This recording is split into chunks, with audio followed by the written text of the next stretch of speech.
Welcome to the Enkindled Columbus Podcast. My name's Zach. And this is Alonzo, and hello, everyone. I think there's a camera going right there. And also, it's been a while. It has been a little while, but we are here today with Mr. Bryan Ream of Rooftops. What's up? Give a little round of applause. Yeah. Yeah, there we go. Packed room. Hello. Oh, yeah. Brian, where are we at right now? We are at Black Moon Recordings. This is my buddy Unis's studio. I also do some recordings out of here. And yeah. So, Here we are. Yeah. Rooftops. The rooftops. Oh, it's so weird. We haven't done it forever, so I'm sorry. Give us a second. But We're a little rusty. We Yeah, need the oil we are can. rusty. And I think it feels good to be back, and we hope everyone's being healthy and staying alive during COVID. Staying 6 And feet. I hope you're wearing a mask. Currently, we are 6 feet now. Now I said that. Now it's bad. Oh, no, you just got us ruined. Okay. So, you have a single coming out called Falling. Yes. And it's by a single project because he was, when we first had Brian on, we had him through Frankie Soleil. Frankie. Yeah. And so now you're doing your own thing. Yeah, I still work with Frankie and stuff. Okay. And all that. But yeah, this is kind of like my own thing. I originally it was supposed to be a duo. In live it will be a duo. But the dude that I'm having play drums, who also plays for Frankie, Mark, right? Yeah, Mark, yeah. Okay, good. He's just really busy outside, and he didn't think he had the full-time commitment. And I was like, okay. So it's just technically solo, live, it will be a band. And whenever I respond to people on social media, I always say we, because I don't know how else to respond. Yeah. We as in me. I'm very Yeah. excited, but it's coming from a band page. Yeah. No. We can't wait to play. By we, I mean myself. Yeah. Oh, shoot. I mean, so with Rooftops, how long has Rooftops been around? And I know you've been doing work with other bands. Has Rooftops been an idea that's been hanging Rooftops around, has or? been a concept for about 2 months. Okay, so Yeah. long time in the making to where we are now. Yeah. Rooftops happened. would not be a thing without a TikTok. This Okay. all started from a TikTok. So elaborate on that. Let's hear. So Unis, he sent me a TikTok and it was like, oh, this dude was like, oh, if you want to write a Midwest emo song, you just put a 7th chord in it. And then I sent him like 5 minutes later, I sent him a video back. I was like, yeah, it's pretty fucking easy. Yeah, it works. And It works. It does. that's Falling. Like the riff that I came up with off the top of my head is Falling. Okay. And I continued writing it. I wrote 3 other songs. And yeah. Like I had no plan of like actually starting a band or anything. Mhm. I mean, do you feel like it was bound to happen though after playing with a bunch of other bands, like just kind of being? I used the term hired gun before the podcast, but I've always wanted to just be a hired gun. Well, to be honest, I don't care what I do. I just want to play music as my career. Okay. Yeah. I don't care what I do. Yeah. But my goal has always been just to be like a hired gun, like get hired by a band or an artist just to go around and play with them. But if it worked out with original music, like that's cool too. Yeah. Right. But yeah, so I wrote the song. I had a lot of stuff going on at that time. I lost 2 of my best friends, and so there's a lot of emotions running.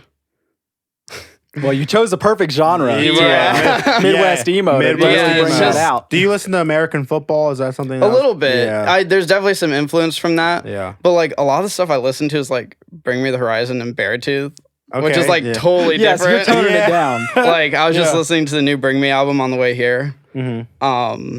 But no, like I love everything. Like a lot of influence from Wallows and Two Door Cinema Club. Wallows are great. Okay, Yeah. Big Wallows fan. Well, there's I think you used the word indie in like your bio, right? Yeah, I think it sounds indie. I hear I would indie. say so, I yep. hear pop punk.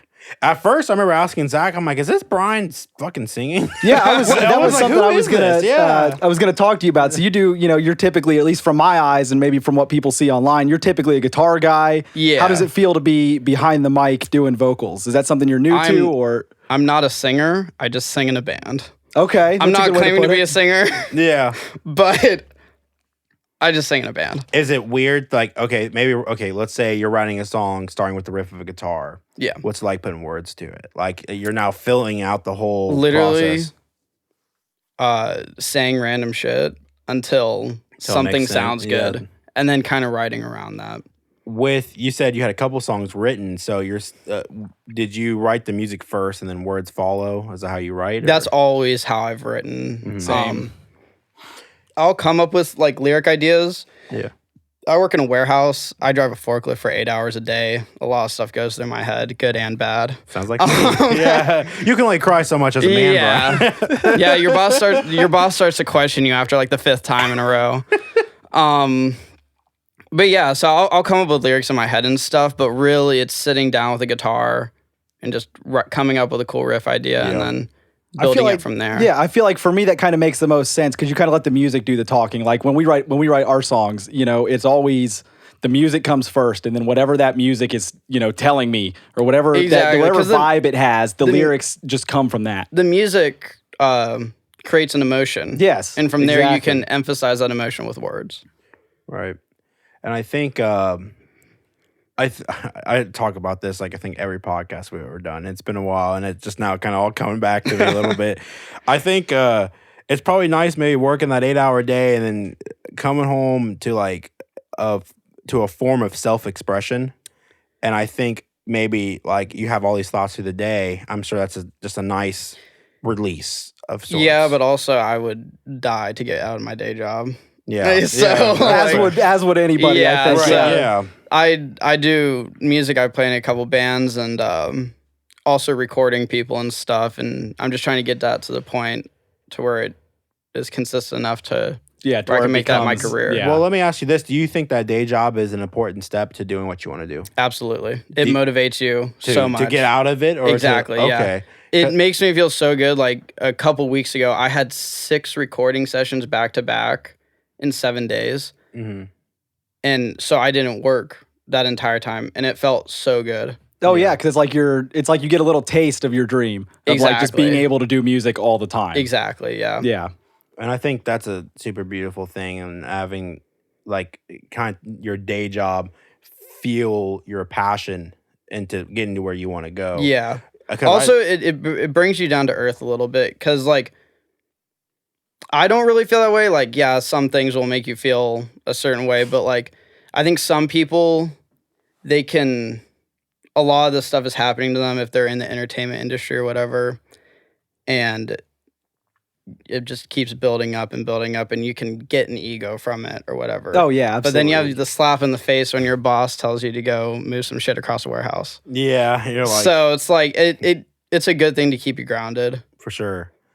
And I think working your day job, coming home to your recordings, and then also working with other bands, has all this kind of built into your own project? Maybe. I don't really know. I work with a lot of artists. There's a couple artists that like I work with that I also write for them, different genres and stuff. Or at least help write for them. Yeah. I don't know if like all that stuff is like, it makes me want to do my own thing. I just want to do music. Well, I guess I should have asked, like, okay, let's say you're working with Frankie Soleil, and in that project, have you learned something that you were able to apply to your own music? Not music, but just overall the way of running things in the nicest way possible. Okay. Because with a band, it's 75% business, right, 25% music. That is true. If it's something that I'm passionate about, I will outwork every single person. And some people, other people can work just as hard. Yeah. But the ones who work the hardest will cut through. Absolutely. And I think having that mindset is what will push you further. Yeah. Yeah, and absolutely. Because like you can have, like, yes, the music is important. Like that's the content. But it's everything else. Yeah. I think a lot of people don't recognize how much work goes into music other than just the music itself, because you've got the promotion, exactly. you got to get photos done. That was something, Yeah, I went all the way to Cleveland just to do photos. Yeah, I spent 6 hours of travel. Just so you end up spending way more time doing everything else than the actual music itself. Exactly. I haven't had a day off since I started really taking Rooftops, okay, this is when we're going to release. This is all the marketing stuff. Between working my actual job, recording, I haven't had any shows since I started Rooftops, but and then stuff with Rooftops with marketing and all that, like there's no days off. Oh yeah, dude, it's constant. It's go, go, go. You get a couple hours off. Yeah. But no days off. With having like no days off and stuff, do you ever get discouraged? Like what's something that like maybe like you feel like that bothers you and you want to get better at?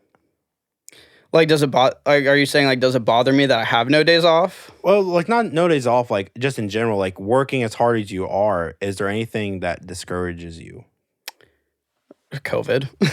Yeah, we'll talk about No. COVID's another topic. No, and I do have questions regarding COVID. Right now it what's the word? Discourages me? Yeah. Yeah, it discourages me that I can't take it to the next level as much as I already have. Do you feel restricted because of COVID? Yeah, I can't play shows. Yeah, I mean, I think that's I can't play shows. I can't all these songs I've been writing. If I were to have a show tomorrow, I would play all the songs I've written. Yeah, but I'm not going to play them now because you got to listen to that. Yeah, you gotta wait. You gotta wait for the release. It sounds like you're doing a podcast about it right now. But no, like if like I was having a show tomorrow, I would play all the songs I've written.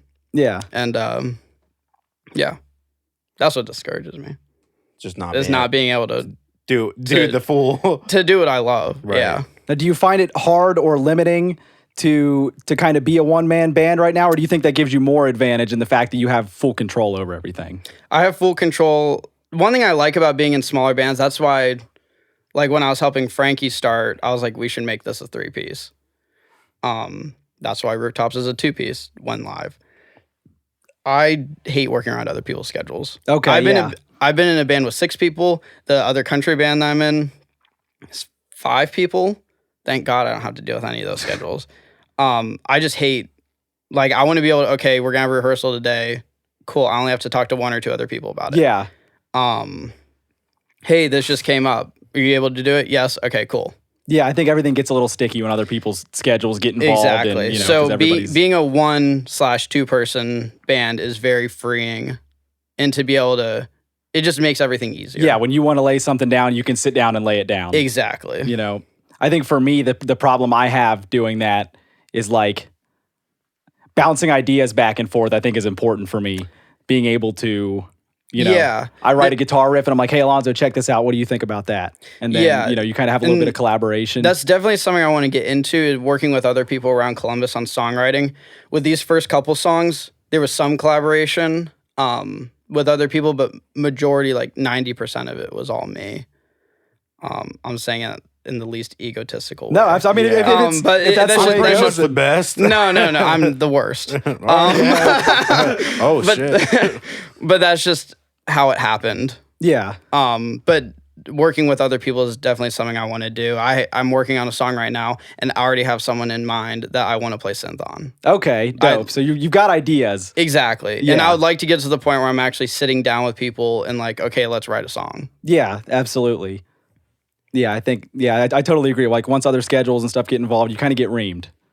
Yes. Would you agree with that? Bryan Ream. Yeah, you don't want to get reamed. Oh, shoot. So, with Fallen coming out, what do you want people to take away from it? I hope they like it. Besides liking it, like, is there something like you're like, man, I hope when they listen to this, what do you want them to think about the whole project? I want them to want more. Okay. I'm hoping it's engaging enough to where people are like, oh, damn, like, this dude isn't fucking around. Like, he just reamed me with his music. Exactly. How many more of those can we fit in? Yeah. I think we got 30 minutes, I think it was. Yeah, we got this. We can sneak a couple more. My camera's rolling for 30 more minutes, man. I think we can do it. No, I think... but no, I've never written something and be like, oh, I want someone to feel this way. Yeah. I just want people to enjoy music and have a good time and party. And that's one thing I really want to do is when we do get to the point of live shows is to be able to create an experience. There will only be 2 of us on stage. So I would like to start dealing with a light show light and show. stuff like that. Yeah, that's a question I was going to ask you. Is that is that a little scary for you with only being 2 people on stage? You know, you've got a whole audience of people. You've got to keep them entertained, but there's only 2 of you. As long as there's 2 of us on stage, I'm fine. Okay. If it was just me, I would absolutely hate it. Yeah, you're up there dancing like, come on, guys, fucking like it, please. Please. No, that's what's really important to me is having a drummer on stage. Yeah, drums really give that energy that keeps the crowd moving. Like, there's no way you can have a band you can't have a band without live drums. Thank you. I tried to make that point to a friend recently. He's like, you guys should get out and play your shit live. And I'm like, dude, we don't have a drummer right now. He's like, well, you could just have like the backing tracks. And I'm like, no, you can have everything else in backing tracks. Yeah, exactly. That's exactly what I said. I said you could put a backing track for anything else, but not drums. Like you have to have, because that experience is just like it sets the mood. And luckily, my MacBook always has an open schedule. So yeah, you can't. That's the thing with schedules is like you don't have to worry about a computer being busy. Right. Because it's always ready for you. Exactly. So now the sound of falling is that what we're going to hear in the other tracks you have working on, or is it going to be what should we expect with that? That's definitely the vibe I want to go for. Okay. Overall, it's not really the sound of the other ones. The second one that I'm planning on releasing, it's more alternative rock. Okay. It's more rock than indie, and then the third one is like folk.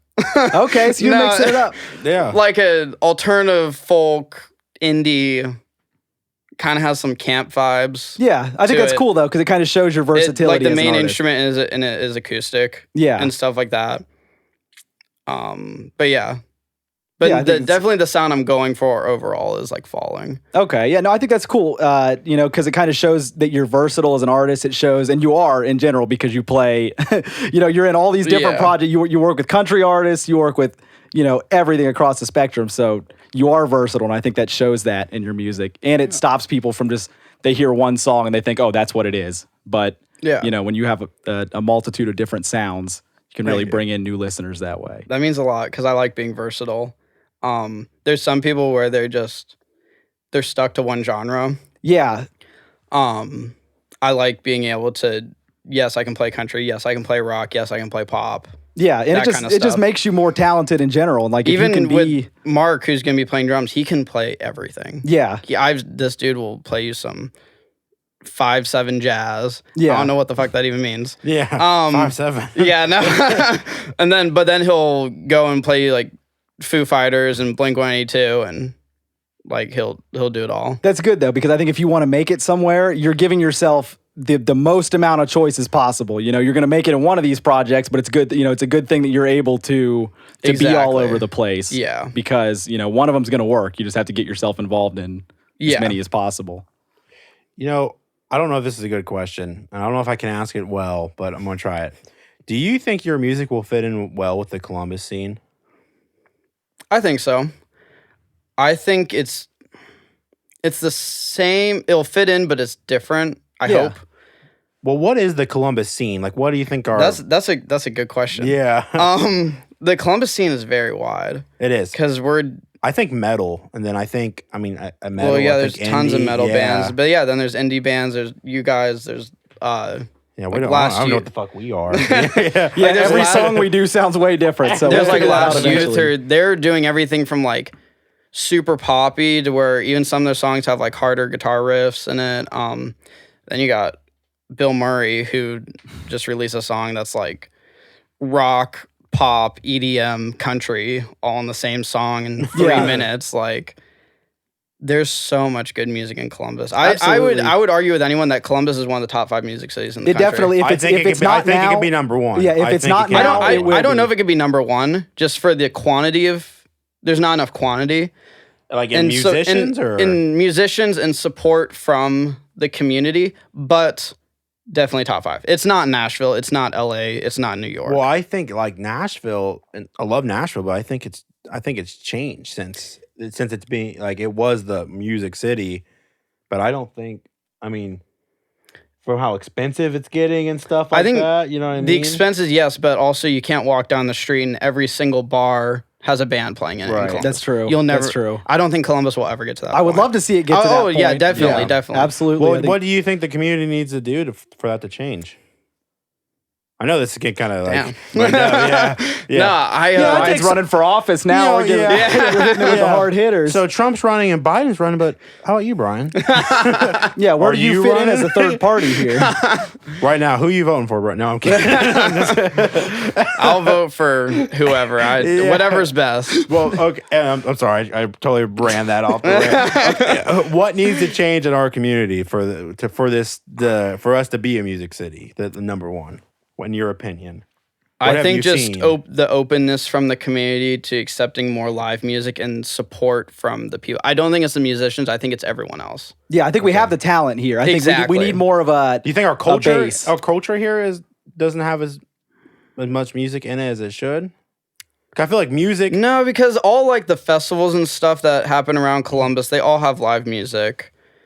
I think it's just getting people to go out to shows and open to new experiences. Like even in like 2012, 2013, when 21 Pilots was just on the like starting out, before they even traveled outside of Columbus, they sold out the Newport. Name one band that hasn't traveled outside of Columbus that could sell at the Newport. Yeah. Exactly. Good point. Yeah. Exactly. Yes. Yeah. No, I can do that, but just after. No, it's like, give me a year to sell tickets and I could probably do it. But yeah. No, it's like,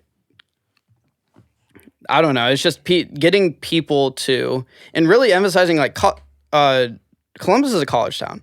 Yeah. We have one of the biggest colleges in the state, Yeah. if not the biggest. I don't know. I don't know the numbers. But we have that young, wanting to party audience at our fingertips and just getting them to act on that and party and go spend $10 for a good ass fucking time. Yeah, we need a better foundation. Exactly. And because I think we have venues. We have, we have the venue, dude. We have the talent. We have the venues. I've played all over the Midwest. Columbus has some fantastic venues. Oh, yeah, for sure. Yeah. I think just the foundation, like you said, the support, the foundation, I think would be the biggest thing. Exactly. I think, we're talking about like the foundation of our city and stuff. Obviously COVID-19's put a damper on the entertainment industry. Do you think, you think we're going to be able to recover? Do you think music will be the same, or you think we're okay? Yeah, where do you see the live music 2.5 is streaming bands and stuff. Like for example, do you think that's what we're going to be going for stuff for? I hope not, because live music. Well, music is meant to be shared with people, right? Absolutely, and the purest form of sharing is playing it right in front of them. Yeah, I don't know if I would want to do music if it wasn't playing in front of people. Yeah, the energy's not the same over a live stream and stuff. Like, you got the song, you got the artist, but it's not. No, there's a disconnect in the middle. If we want to get real crazy about it, the last like actual show I played before quarantine, I got my dick grabbed on stage. This girl slid her hand up my leg and I got my dick grabbed. You do not get that over a live stream. No, dude, your face was like, what the fuck? Alonzo's like, shit, we got to start playing some shows. We're recording right now. The hot mic. No, but I'm saying is like, let's just get down and gritty here. Is it all about the dick grabbing then, Bryan? Maybe, I challenge you. No, but what I'm saying is like, you get your dick grabbed at a show. That's sexual. Do we need to report that? Yeah. Are you cool? Are you all right? No, but what I'm saying is like, I want to play music in front of people. My dick grabbed. All right, I'm sorry. No. But like, but no, it's like I want to play music in front of people. I want to share it with people. The best way to do that is to be in front of them. I don't want to get. Right. I don't want to get messages from people. I want people to tell me in person. Yeah. But still send me your messages. Tell me what you know how to think. Yeah. But like, Fall comes out on November 6th. Yeah, November 6th. Yeah. But no, it's like I want to play music. I told myself I was not. Rooftops will never play a show. Rooftops will never play a first show if it's over live stream. Our first show will be in person, and there will be people in that crowd. It could be a year from now. That's good because I need more time to write songs. Yeah. Get time to get some material built up. But no, I will. Rooftops' first show will not be a live stream. I can tell you that. Okay. We do have something coming up that will be video, but it is not live streaming. Do you think bands, if they can, live stream stuff now? Yes. If you're an established band already, Yeah. well, actually, people can do whatever they want. Right. If you want your first show to be a live stream, go ahead. Yeah. But yeah, no, definitely do a live stream, share your music with people. It's good because it helps bands. Because like if they're selling merch, like bands need, like some people, like they rely on their band as their income. Yeah. Yeah. So if that means that you have to play live streams, do that, and it helps you make money, do that. But personally, I'm very strong about I want to play in front of people. So that's why I have that viewpoint of we're not going to make any exceptions. Let's do that. Yeah, absolutely. No, I totally understand that because, like you said, it's not the same. Even with the drive-in shows, I would maybe make an exception for a drive-in show. Yeah, that's one of the questions we were going to talk about. How do you feel about those? They're cool. It's weird. I haven't done one, but I think it's very weird. The fact that you look out and you see a bunch of headlights, like people honking for you instead of clapping. Well, explain to me a drive-in show. Like it's like literally it's like your car. It's like a drive-in movie theater, but instead of a movie, it's a band. Yeah, there's a stage set up, bunch of parking lot basically in front of it. I think it's cool how fast music adapted to the situation of COVID, and I feel like were they doing that beforehand? Like before COVID? Like, that's never now. Okay, flip the perspective here, and from a fan standpoint, going to a concert, how do you feel about drive-in concerts? It'd still be weird. Like I don't know. For me personally, like yes, I think I'd rather be I don't care about being in a tight crowd and stuff like that's cool. Yeah. Like, but I think like for some people, I think it'd be cool to like be able to like you're able to sit down the whole time. You don't have to stand. You have air conditioning on. Yeah, you some people would really like that. I enjoy getting in the crowd and getting sweaty with people. Yeah, that's part, especially for heavier music and stuff. You know, that's kind of part of the. Pushing, if you start when the mosh happens, it's. I've actually never been in a mosh pit. I've never been in a mosh pit. Really? I'm kind of scared. But also, I've never crowd surfed. I really want to crowd surf. Mm-hmm. I would love to do that rooftop show. I hope that's the crowd that we bring that will let me do that and fulfill my dreams. That would be sick. That would definitely be sick. I can die after that. Like you're like, all right, I will have fulfilled everything. Yeah, I can catch COVID-19 after that. Yeah, like it's whatever. But no, I think I think that's a very person by person thing. Some people might like that. Some people might not. Speaking of mosh pits, I lost my shoes in a mosh pit when I was 14 at a mindless self-indulgence concert. I don't know if either of you have listened. What a loss. Yeah, it was not a win. I did get an autograph at the end. Hell yeah. So it was worth it, maybe. But yeah, just throwing that out there. Yeah. That's all. That's all. We could carry on. If anyone could learn anything from this podcast. Yes, I lost my shoes at 14 at the Newport, and I want my goddamn Vans back. Well, I think maybe one of the last topics I want to bring up with you is like, what are you doing different? How did you personally adapt your music with the COVID situation? How are you doing it different and better? I don't know if I don't know how you adapt music. I guess the way I've looked at it this time, it's like, okay, can't do shows. No one knows who I am. I really went heavy into marketing. Yeah. And pushing the digital.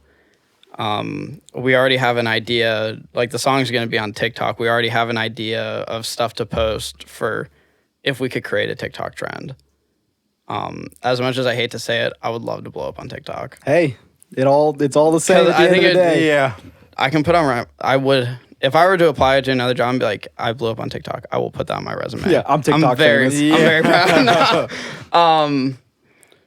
But no, dude, like TikTok runs the music industry. Yeah, at the current time. But over just over that whole digital marketing, because that's all you can do. Yeah. Other than word of mouth. I can't play shows. I can't tour. I can't do any of that. Yeah, so now it's kind of all moved into. Yeah. So how do you go about your digital marketing? Like, do you submit Hub, or how do you go about getting your name and your music out there? Yeah, so I'm working with a marketing company right now. And the dude that I work with is really good. He, you know the band Dropout Kings? Yes. He's the singer of Dropout Kings. Okay, that's dope. Yeah. He has a marketing company called Push Digital Marketing. Okay. They're really great. They've helped me out a lot. we've been working for the past couple of weeks, just gaining even just a following on Instagram. I think when I started working with him, I had 100 followers. Right now, we're almost to 400. Okay, yeah, so you're making progress quick, too. Yeah, and that's even without a song released. Yeah, so that's good. We haven't done a single sponsored ad. Okay.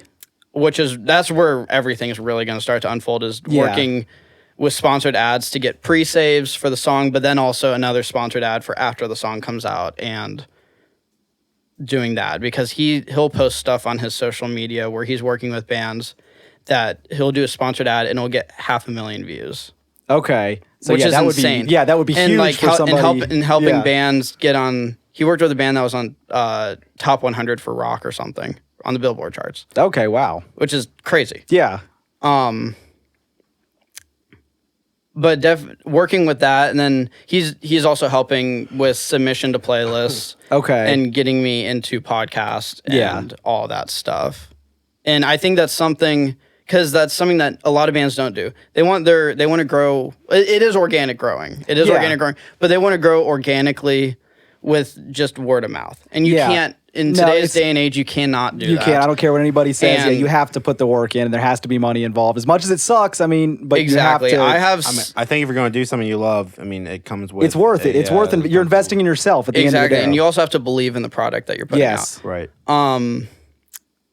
I have spent, when I originally thought how much I want to spend on marketing and just overall for what I want to do, I think I've spent, I know I've spent more than that. And I still don't think I haven't spent enough, just because I know what can happen. Yeah, exactly.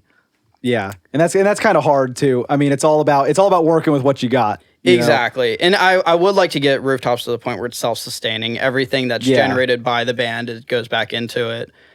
And I don't even have to worry about any of that. But starting out, you have to. And like bands just want to play shows, and people just don't take the marketing serious enough. Like I said, it's 75% marketing. Yeah, that's what holds a lot of bands back. You go out and you hear amazing bands, and you're like, what the hell? Why aren't you way bigger? And they have no presence on social media. They don't care about They're only on Bandcamp, and I'm not saying that's a bad thing, but you know how awesome it is? Let's say going through Facebook. You know how many times I've heard, like, I try to click on the link, but I don't, like, it don't take me anywhere. Where can I get a link or whatever it is? People will be like, oh, I don't know how to do that.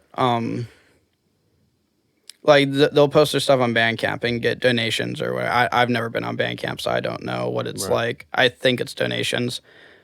But also, it costs $20 a year to get your song. Yeah, there's kind of no excuse anymore. And iTunes and Apple Music. Like, it's not that hard. Like, oh, it's cool. And to be honest, people outside the industry, they don't know that. Yeah. And then they're like, oh, that's really cool that all your stuff you're is like on Spotify? Dude, that's dope. No. Yeah. No, I paid $20 a year. 20 big ones, baby. Yeah. You know what? I'm the fucking man. That's why I'm on Spotify. Yeah, no, it's like, oh yeah, I know this guy that I know. He's like the CEO of Spotify, and he got me on there. No, yeah, I had a That's chat. why I only have 20. Yeah, he knows me though. He knows me. Yeah. Now, do you feel when it comes to posting your music on your personal account, do you feel there's a fine line between annoying your friends and family and getting the message out there? Classy? Because we know some unclassy people. To be honest, other than Twitter and Snapchat, all my social media is business.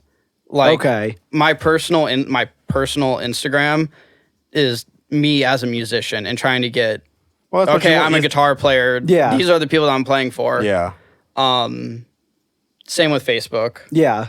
Because those are my two main priorities, mostly Instagram. But like Facebook is a good way to meet people. I've gotten gigs through Facebook.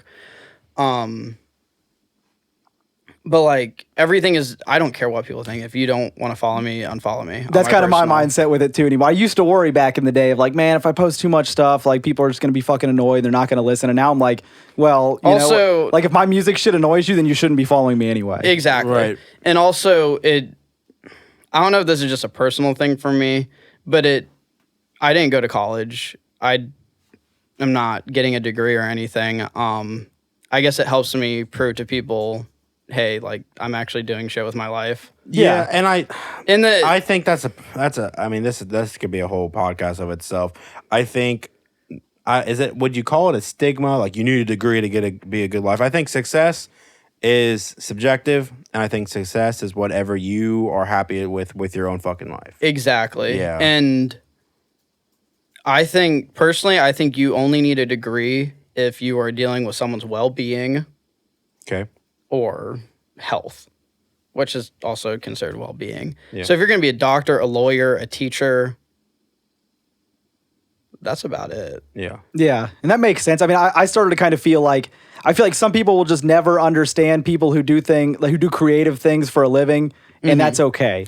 And you're not going to be able to make everybody believe in you. You don't need to go to school to be a teacher. Or no, you don't. You do need to go to school to be a teacher. You don't need to. You don't need to go to now school. He's walking it back. Now he's walking it back. Yeah, that's funny. Yeah, you changed your opinion real quick, Bryan. What's up? Way to flip flop. No, you don't need to go to school for music. You don't even need to go to school for marketing. Dude, you can go on YouTube.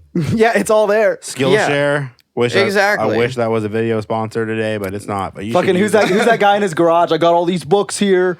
Ty Lopez. Oh yeah, Ty Lopez. You could be fucking Ty Lopez. Yeah. Well, here's the thing. Go to Barnes & Noble. I think they have a store credit card. It gets you like 5% back. Get about 500 to maybe 1,000 books. Put them in your garage. Piss off your mom. Rent a Lambo. And that's called knowledge. Yeah, it's success. It's success. That's success. But you know what? We're talking about it. So whatever he did fucking worked. Yeah. That's marketing. That's what I'm saying. That is true. God damn it, it worked. Damn it, Ty Lopez. If you somehow get this message, thank you. But like, yeah, it helps to go to school to like learn how to run a business or whatever. Yeah. But like, you don't need to. No. Who tells you that? Who's for someone to say that like you don't know? You can't do that. You don't have a degree. Yeah, I mean, if you're a self-motivated person, you'll make it happen. Right. And it breaks my heart a little bit because I feel like there's a lot of creativity in people that's lost because maybe they're pushed to go be a lawyer or a doctor. Exactly. I'm not saying like that. I think if you become a doctor, that is awesome. That is such an incredible achievement. But I would also hate for someone to be like, I wanted to be a saxophone player.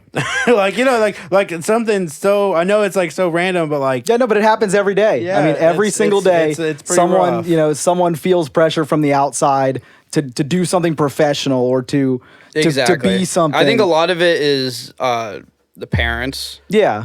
And just like people being like, oh, this is what you need to do to be successful.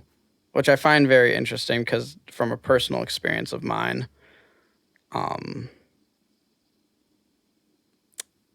maybe we shouldn't get into that. You tearing up? Because she might listen to it. Camera going? No. Zoom in on No, it. Give me close. There's a chance this person might listen to it, and I don't want it to sound like I'm talking shit. I get it. But yeah, no, it's. Well, can you give us something? I don't know. Just give us. No, I think it's very interesting when parents really push their kids to go to college, but they didn't go to college. Okay.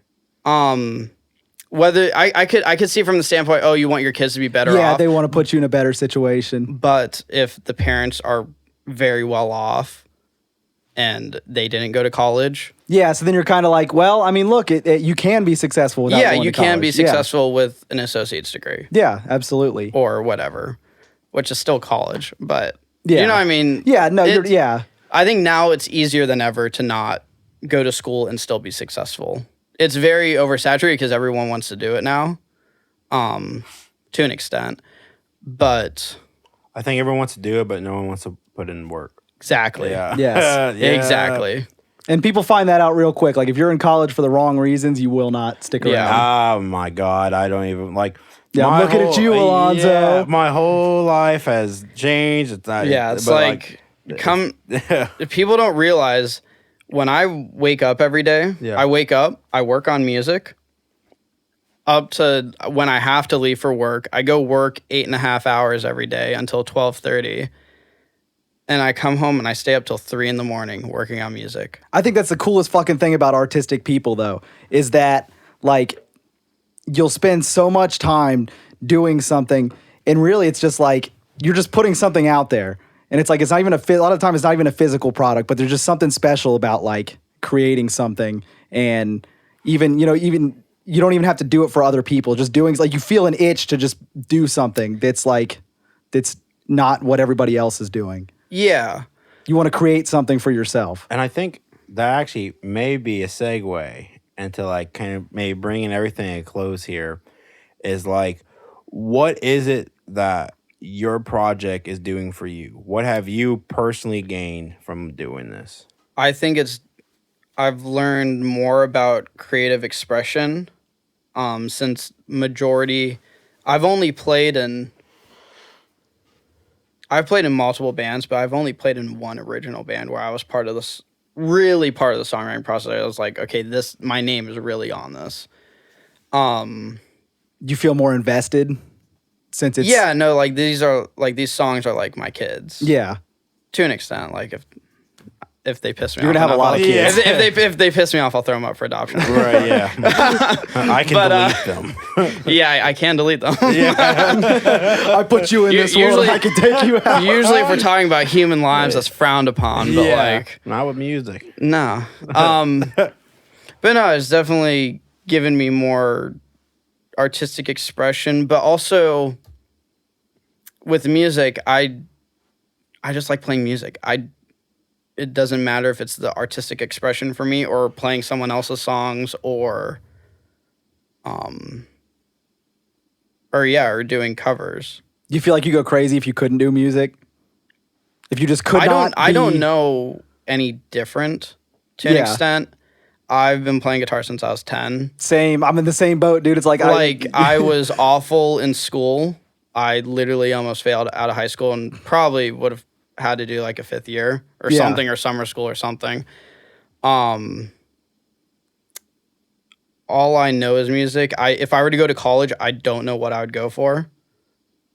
Maybe marketing, because I do enjoy marketing. But that's also a very general term. Yeah.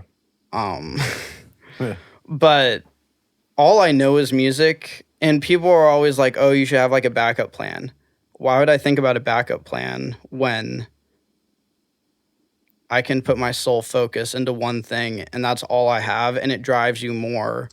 Yes. Well, I think to put that work. I'm with you on that. I have the mindset of like, if you give yourself a backup plan, you can half-ass everything else. As soon as shit gets hard, you're going to fall in the backup plan. Exactly. You know, that's the way I look at life. Like, you know, I get the same pressure sometimes of like, man, you should really have a backup plan in case this doesn't work. And I'm like, well, you know what? In my head, there's not even a case where it's not going to work. It's going to work. Exactly. Because as soon as I give myself a backup plan, I'm going to give up and take the easy route out. Because, you know, living in music, doing shit with music is hard. It's very hard. Yeah, definitely. Well, also, I think, I don't know if you guys agree with this. I think when people say like, oh, I do music for a living, you're not a rock star, so how are you successful? You know, I don't know if that's too general, but I feel like there are levels of success in music. Or, you know, with streaming on Spotify.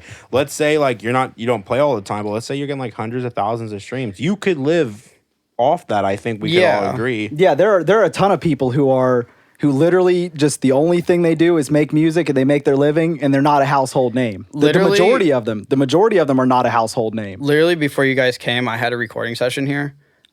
This dude, he travels all over the country every weekend and he gets hired by like private events, and I don't know about weddings, but like private events, corporate stuff. He gets hired by the Cincinnati Reds to go play at their spring training, and he gets flown out to Arizona and all that. He travels all over the country. All he does is play music. He doesn't have another job, and he makes a very good living. Oh yeah, that's living the dream. Like, exactly. It's almost better, I think, like because I think fame brings a lot of awful things. Like I think there's a lot of benefit to it, but there's also a lot of downside. And I think like if you could get to a point where you're making a healthy living on just music and you don't have to be in the limelight, that's like the dream. Exactly. And like I don't care if I don't want to get famous. Yeah. Like I just want to sit in Ohio. Yeah, you just want to do what you want to do and fucking make music you enjoy making and have a good time. I think that's cool with big artists that could easily live in the biggest cities or whatever and have the biggest houses who still live wherever they live. It's humble. It's like it shows that they're not in it for the wrong reasons. I think that's cool. Like really, like if that were to ever happen, probably won't. But if it were to ever happen, I would like to do that. Yeah, absolutely. And just don't forget where you came from. Yes. I was digging through a box to find something, and I found this piece of cardboard that was folded in half so we could make it as a little stand. It was my first band. We were playing shows. we had no merchandise. All we had was these demos that we made that I burned on a CD with my mom's work laptop. Windows Media Player action. Yeah. Exactly. And it was these little demos that we made. I think I made 20 of them because it was such a process to make each single one. I was like, there's no way I'm making more than like 10 or 20 of these. And it was a little sign that we had at our shows where we were playing with these bands at like Scully's and stuff like that. And it was a sign that said demos $5. And it's like, I'm not claiming to be anyone notable right now, but I think that's really cool to keep that around. I remember purposely keeping it to be like, if anything ever happens, remember that. Yeah, that's like, and to be like, every band you listen to an extent, unless they blow up on TikTok, they were selling demos. At one point, they were asking $5 for their demo just because they wanted to give their music out to someone. Yeah. And I think that's really cool and just brings you down to earth. For sure, when you get to look back at something like that, like, oh my God, I was a kid when I made this. Yeah. And now, like, I need to go back into that box and pull it out because I want to put it up in my studio. Yeah. Because if anything does happen, I want to look at that and be like, okay, don't get in your head. Yeah, it keeps you humble. Don't become an idiot. Don't go do heroin. Yeah, right? Yeah, there we go. Just don't get in a helicopter. Kurt Cobain died for our sins. I think helicopters are pretty bad too in the music industry. Just remember, the demos were $5. Yeah, 2 H's, helicopters and heroin. Stay away. Save your fucking life. Yeah. Oh, shit. All right, Bryan. So, let's start, I guess, to end this all. Where can people find your music when it comes out? And when does it come out? It's coming out November 6th. I'm pretty sure it's coming out after. The release of... The release of this podcast is coming out after. Yes. Okay. Yeah, I think that was the time frame. Yeah. Yeah, this is the future when you guys watch this. Yeah. Look at the camera. Yeah. Back to There's the future. cameras here. Honest to God. Yeah. It'll be out on Spotify, iTunes, Apple Music, Amazon, Deezer, TikTok. Fucking everywhere. Everywhere. Fucking everywhere. Spreaker. Just It's share a podcast it. Dude, literally. platform, but yeah. Hey, get it on Spreaker. You know what? You'll be the only music on the podcast platform. Amazon Prime, you get it first. Yeah. I lied. But no, just Napster. listen to the song, put it on your playlist, share it. Like, literally every little thing helps. Absolutely. Yeah, listen to that, please. Yeah, It's, just save it on please your playlist. listen It's to awesome. it. Yeah. Prayer hands emoji. Yeah. Prayer hands, smoke face emoji. Everything helps, even like sharing it on your Instagram story. Like, everyone who shares the song, we're going to be doing a close friends story where we're going to be doing exclusive stuff on there. Just behind the scenes stuff. Probably put songs up there that aren't released. Get your guys' ideas on merch. I have a couple merch ideas right now, but I can't make merch for a band for a song or for a band that doesn't have a song on. Yeah, it might work with a little. Yeah, but but to do stuff like that, and just like exclusive stuff like that. So yeah, if you share the song, you'll end up on that as long as you tag us so we know. What's your handle? At Rooftops, Ohio. Okay. And just listen, share. Yeah. Well, Mr. Bryan, helicopters and heroin. Everyone stay away from helicopters and heroin. Don't get reamed. Yeah, don't get listen reamed. to his music. If you don't listen to my song, Bryan, I'm thank you. And going also, to ream you. Shout out again, Unis. I think did I say it right? Unis. Unis. Oh my God! You fucking blew it, dude. I know. I'm on the mic again. We're at. I'm gonna fuck this up too. Watch.